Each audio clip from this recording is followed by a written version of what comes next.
తీసుకోబ్బా తీసుకోబ్బా మైకి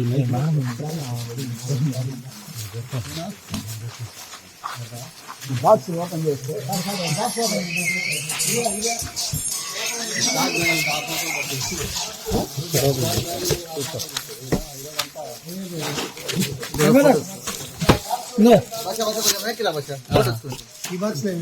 hand mic ఇవన్నీ hand మైక్లు చిన్నవి పెద్దవి. సరే sir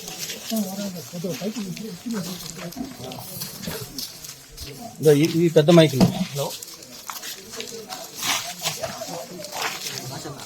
right right sorry sorry okay.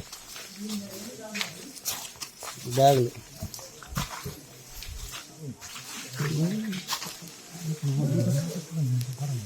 అక్కడ 5 స్టార్ హోటల్ ఎదురు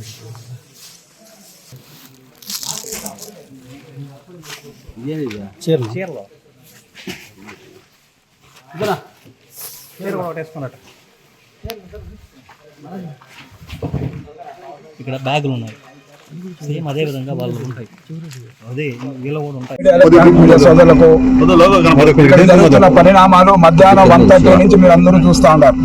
మా పార్టీ శ్రేణులు ప్రజాస్వామ్యవాదులు అందరూ కూడా ఇక్కడ ఈ లారీలో ఏముంది సరుకు ఏమి తీసుకెళ్తా ఉన్నారని అడుగుతా ఉన్నాం.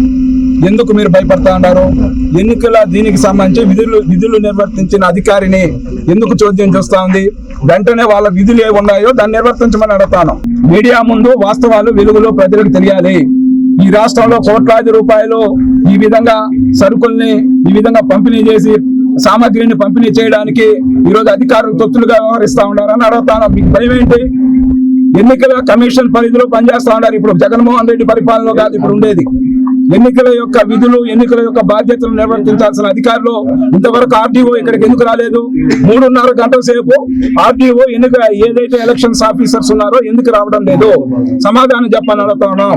ఈ రోజు ఈ గోడౌన్ లో భారీ ఎత్తున కోట్లాది రూపాయలు విలువ చేసే వస్తువులు ఉన్నాయి. అవన్నీ కూడా ఓటర్ని మభ్యపెట్టడానికి పంపిణీ చేయడానికి వైసీపీ శ్రేణులు ఇక్కడున్న కాళాస్త్రి అభ్యర్థి మధుసూదన్ రెడ్డి కావచ్చు, చెవిరెడ్డి భాస్కర్ రెడ్డి కావచ్చు, లేదా కరుణాకర్ రెడ్డి వాళ్ళు కావచ్చు, వాళ్ళ అభ్యర్థి అభినయ్ రెడ్డి కావచ్చు, వీళ్ళందరూ కూడా ఇక్కడి నుంచి భారీగా తరలించాలనే ఒక డంపులు ఇంత భారీ ఎత్తున నిల్వ చేసింటే దానికి చోద్యం ఎందుకు చూస్తూ ఉన్నారని అడుగుతున్నా. పోలీసు అధికారులు కానీ రెవెన్యూ అధికారులు కానీ ఎలక్షన్స్ ఎవరైతే నిర్వర్తిస్తూ ఉన్నారో వాళ్ళందరినీ కాకుండా భారీ ఎత్తున తిరుపతి లాంటి పవిత్ర పుణ్యక్షేత్రం కాళహస్తి ప్రాంతాల్లో మద్యం బాటల్స్ భారీగా కూడా వైసీపీ శ్రేణులు ఇళ్లలో ఉన్నాయి. పోలీసులకు ధైర్యం ఉంటే ఎన్నికలు సజావుగా జరగాలంటే అవన్నిటి కూడా సీజ్ చేయండి. గత 3 నెలలుగా ఎంతో మంది కొనుగోలు చేశారు వైన్ షాపుల ద్వారా. ఇవన్నీ ఎంతెంత మెటీరియల్ కొనుగోలు చేశారు, ప్రతిరోజు ఎంత జరుగుతా ఉంది, వీళ్ళు ఎలక్షన్ ముందు ఎంత కొనుగోలు చేసినారో వాస్తవాలు వెలుగులోకి వస్తాయి. ఈ పొద్దు ఇక్కడ ఉన్న గోడౌన్ కానీ అదే విధంగా ఇక్కడ పక్కన ఒక ప్రైవేట్ గోడౌన్ ఉంది, పీసీఆర్ గోడౌన్స్.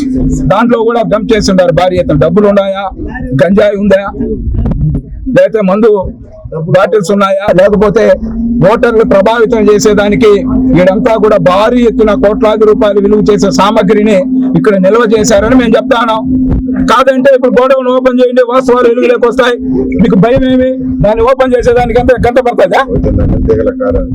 ఇప్పుడు ఎన్నిక అధికారిని ఒక స్కాడ్ అధికారి గారు వచ్చారు కదా, వాళ్ళతో మీరు మాట్లాడే పరిస్థితి లేదు. సిఐ గారు పిలుచుకుపోయినారు అక్కడికి. సిఐ గారు పిలుచుకుపోతే కారు దిగే పరిస్థితి లేదు. మేము గుండాలా, రౌడీలా, ఏం లేదు.